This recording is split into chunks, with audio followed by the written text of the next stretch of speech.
Assalamualaikum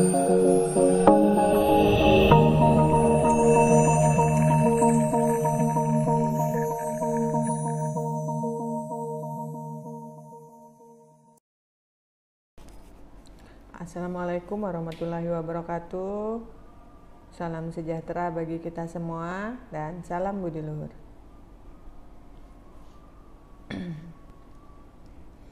Untuk video pembelajaran kali ini kita akan membahas materi tentang ketahanan nasional.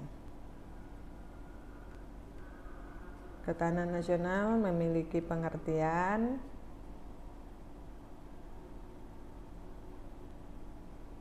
kemampuan atau kekuatan ya untuk menghadapi segala bentuk ancaman dan tantangan yang ada guna menjamin kelangsungan hidupnya. Di belakangnya ada kata nasional. Nasional ini menunjukkan atau berkaitan dengan pengertian bangsa atau negara. Sehingga kalau kita gabungkan dua kata ini, kata ketahanan nasional itu memiliki pengertian bagaimana kemampuan atau kekuatan suatu bangsa untuk menghadapi segala bentuk tantangan dan ancaman yang ada guna menjamin kelangsungan hidup bangsa dan negaranya. Menurut Suryo Mataraman, ketahanan nasional itu bisa memiliki 3 definisi. Yang pertama dia sebagai konsep atau doktrin, yang kedua sebagai kondisi, dan yang ketiga sebagai tata cara. Sebagai konsep maksudnya bahwa ketahanan nasional itu suatu konsepsi khas bangsa Indonesia yang digunakan untuk dapat menanggulangi segala bentuk dan macam ancaman yang ada. Sedangkan sebagai kondisi, ketahanan nasional itu bersifatnya dinamis, tidak menentu, selalu berubah-ubah. Sebagai strategi, ketahanan nasional itu merupakan cara bagaimana Indonesia itu bisa tetap bertahan, bisa survive walaupun dia menghadapi banyak ancaman dan bahaya. Bagaimana wajah ketahanan nasional Indonesia? Dia merupakan astagatra. Apa itu astagatra? Ada 8 gatra atau unsur, di mana ke-8 ini dipengaruhi oleh 2 aspek. Yang pertama aspek alamiah, yaitu trigatra, ada 5 unsurnya. Yang kedua aspek sosial atau social determinants yang berjumlah 5 unsur, sehingga ketika digabungkan namanya astagatra. Apa saja astra dan tri dan pancagatra itu sendiri? Trigatra itu ini ya, penduduk, sumber daya alam, wilayah. Pancagatranya Ipolexosbud Hankam. Jadi bagaimana kekuatan nasional negara Indonesia itu akan bergantung pada bagaimana pancagatra itu mengelola trigatra dalam rangka mencapai tujuan nasional.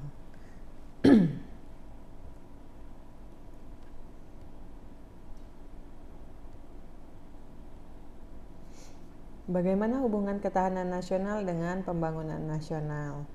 Ketahanan nasional itu merupakan kondisi yang dinamis, yang tidak menentu, yang selalu berubah-ubah, yang terdiri dari penyatuan dari trigatra dengan pancagatra tadi dalam semua aspek kehidupan berbangsa dan bernegara. Sehingga ketahanan nasional suatu negara itu meliputi semua bidang. Ipolexosbud Hankam itu harus memiliki ketahanan nasional yang baik. Ketahanan nasional suatu negara tidak bisa hanya terwujud salah satu saja, karena ketahanan nasional suatu negara itu bersifat komprehensif, integral, menyeluruh, terpadu.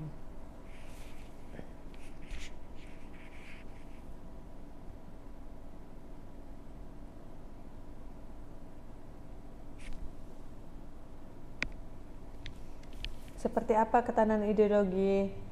Jadi bagaimana kondisi mental bangsa Indonesia untuk meyakini kebenaran Pancasila sebagai ideologi negaranya. Jadi bagaimana kemampuan menangkal penetrasi ideologi asing dan nilai-nilai yang tidak sesuai dengan kepribadian bangsa Indonesia. Berikutnya, ketahanan bidang politik itu seperti apa? Politik di Indonesia itu berlandaskan demokrasi dengan berdasarkan Pancasila dan UUD 1945 dan kemampuan menerapkan politik luar negeri yang bebas dan aktif. Ketika ada politik di Indonesia yang berkembang dan hidup, tapi dia tidak berdasarkan Pancasila dan UUD 45, berarti Indonesia tidak memiliki ketahanan nasional di bidang politik. Kalau ketahanan nasional di bidang ekonomi, di Indonesia ekonomi berdasarkan demokrasi ekonomi yang berdasarkan pada Pancasila. Jadi bagaimana kemampuan negara menciptakan kemandirian ekonomi nasional dengan daya saing yang tinggi dan mewujudkan kemakmuran rakyat secara adil dan merata. Ketahanan di bidang sosial budaya juga merupakan kemampuan dari bangsa Indonesia untuk menangkal penetrasi budaya asing yang tidak sesuai dengan kebudayaan nasional. Dan yang terakhir yaitu ketahanan nasional di bidang pertahanan keamanan. Jadi bagaimana kondisi daya tangkal bangsa Indonesia yang dilandasi kesadaran bela negara seluruh rakyat.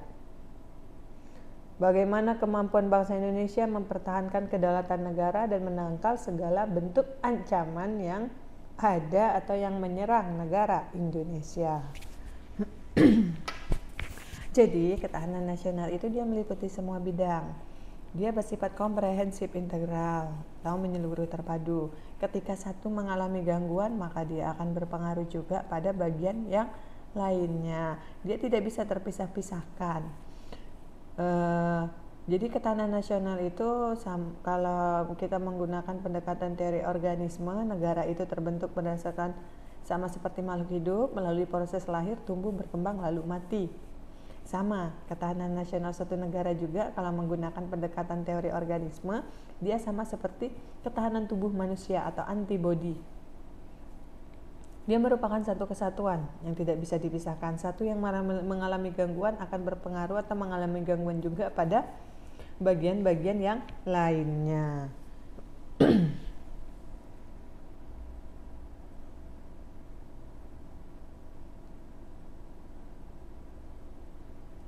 Misalnya saya contohkan di sini ya, agar Anda khususnya mahasiswa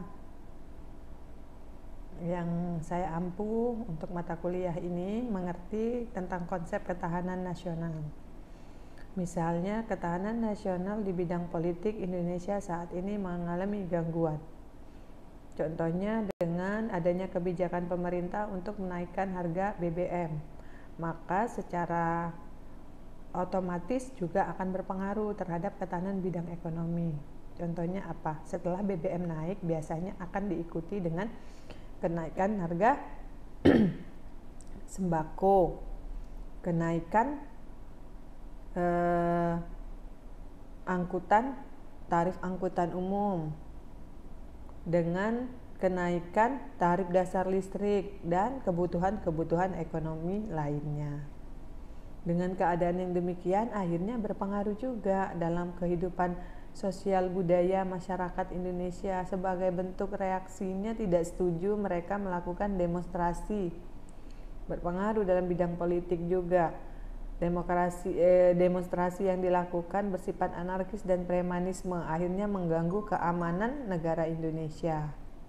Semakin tinggi tingkat ketahanan nasional suatu negara, maka akan semakin tinggi juga wibawa negara tersebut di mata negara asing. Nah, itu merembet dari satu bidang ke bidang yang lainnya.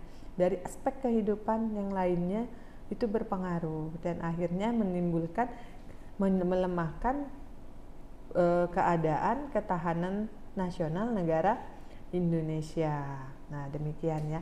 Sama seperti manusia, ketika ketahanan tubuhnya terganggu, masuknya virus, tentara di dalamnya tidak kuat, maka kita akan jatuh sakit. Misalnya virus influenza menyerang saluran pernapasan, hidung dan tenggorokan, tetapi kepala jadi pusing, badan meriang, akhirnya demam dan jatuh sakit. Dan kita tidak bisa melaksanakan aktivitas sebagaimana mestinya. Nah, seperti itulah konsep ketahanan nasional suatu negara. Nah, begini ya. Ketahanan nasional Indonesia merupakan kondisi yang dinamik, yang tidak menentu, yang selalu berubah-ubah, yang berisi keuletan dan ketangguhan untuk mengembangkan yang dalam memiliki kemampuan mengembangkan kekuatan nasional dalam menghadapi ancaman, gangguan, hambatan, dan tantangan yang akan membahayakan integritas, identitas, dan kelangsungan hidup bangsa Indonesia. Jadi yang merah-merah ini musuhnya, AGHT ini musuhnya. Ini selalu siaga untuk menyerang sebuah negara. Maka negara tersebut harus siaga juga untuk menangkal musuh yang merah ini agar tidak membahayakan integritas bangsa, agar tidak memecah belah bangsa, agar tidak membuat bangsanya kehilangan jati dirinya sebagai bangsa Indonesia, lupa akan identitasnya yang selanjutnya akan berpengaruh terhadap kelangsungan hidup negara dalam mencapai tujuan nasional atau tujuan dari negara tersebut. Nah, demikianlah prinsip kerja ketahanan nasional suatu negara.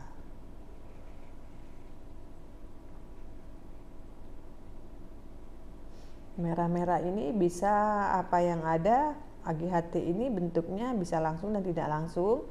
Bisa apa yang berasal dari dalam, apa yang ada dalam diri negara Indonesia itu sendiri yang akan menjadi bom, menjadi musuh yang menyerang negaranya sendiri, menyebabkan perpecah belahan ataupun disintegrasi dalam bangsa tersebut ketika dia tidak memiliki keuletan dan ketangguhan untuk mengembangkan kekuatan nasional untuk melawan merah-merah ini. Apa contohnya yang dari dalam? Perbedaan agama, suku, kebudayaan, adat istiadat, dan juga kebijakan-kebijakan yang dibuat, peraturan-peraturan yang ada, itu akan menjadi bom yang akan menghancurkan negara Indonesia. Kalau yang dari luar itu musuhnya saat ini bukan lagi kita berperang dengan senjata, tapi perangnya dengan ideologi, iptek. Jadi ideologi-ideologi asing yang masuk, yang berusaha untuk merubah pandangan, cara hidup, pola gaya hidup bangsa kita, itu menjadi musuh AGHT, ancaman, gangguan, hambatan, dan tantangan yang akan merusak kelangsungan hidup berbangsa dan bernegara di Indonesia. Ideologi dengan mudah dapat masuk melalui perkembangan iptek yang sangat pesat sekali saat ini, yang dinikmati oleh seluruh lapisan masyarakat.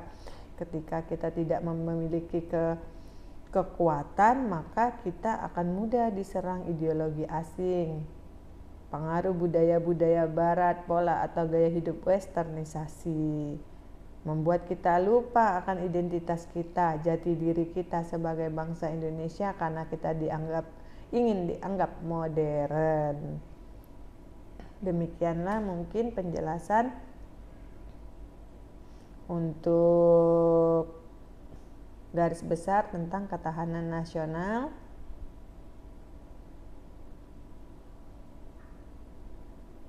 Nah, ini ya, bisa dibaca lagi nanti di slide ini. Nah, ini contoh-contoh ya, contoh-contoh yang pernah ada tentang ancaman, gangguan, hambatan, dan tantangan yang dimaksud. Nggak bisa dilihat di sini ya. Nah, hal-hal ini yang bisa membahayakan, ini yang menjadi penyerang terhadap negara Indonesia. Ketika kita diserang oleh ini, kita tidak memiliki keuletan dan ketangguhan untuk mengembangkan kekuatan nasional, maka kita akan menjadi atau menjurus pada disintegrasi bangsa, perpecahan antar bangsa. Akan terjadinya ataupun masuknya budaya asing tadi ya, kalah kita dengan budaya kita sendiri kalah dengan budaya asing, dan akhirnya akan menyebabkan memudarnya nilai-nilai Pancasila dalam diri bangsa Indonesia. Mungkin penjelasannya saya akhiri dan saya cukupkan sampai di sini. Semoga apa yang saya jelaskan bisa dipahami, berguna dan bermanfaat untuk kita semua. Akhir kata saya tutup dengan wassalamualaikum warahmatullahi wabarakatuh. Selamat siang dan salam budi luhur.